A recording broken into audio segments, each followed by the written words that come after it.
তো বন্ধুরা, আপনার চ্যানেলটা মনিটাইজেশন করার আগে আমি যে কিছু কিছু টপিকস নিয়ে আজকে আলোচনা করব, অবশ্যই সেই টপিকসগুলো আপনাকে ফলো করতে হবে।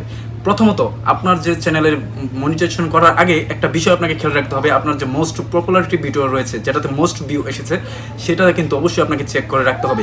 সেটা অন্যের কন্টেন্ট হলে কিন্তু আপনার চ্যানেলটা মনিটাইজেশন অ্যাপ্লাই করার পরেও কিন্তু আপনি মনিটাইজেশন পাবেন না। প্রথমত এই বিষয়টা আপনি খেয়াল রাখবেন। দ্বিতীয়ত, আপনি যখন আপনার চ্যানেলে ভিডিও ছাড়বেন, আপনার চ্যানেলের ক্যাটাগরিটা ঠিক আছে কিনা সেটা আপনি অবশ্যই মেনটেন করার চেষ্টা করবেন।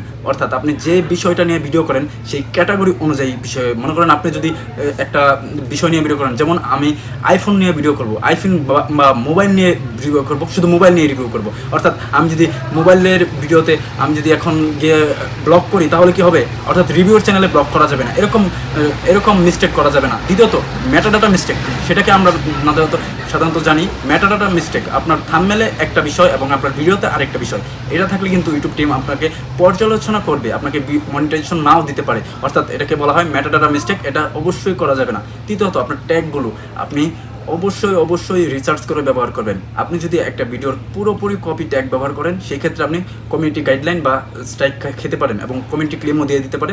সেই ক্ষেত্রে আপনি অবশ্যই খেয়াল রাখবেন।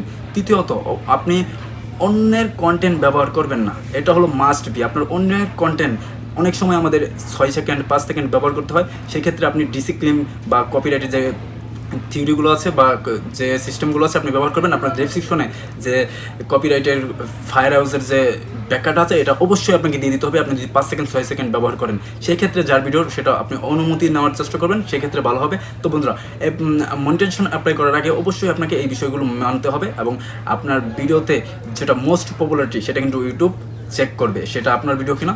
তো অবশ্যই আপনাকে এই বিষয়গুলো মেনে চলতে হবে।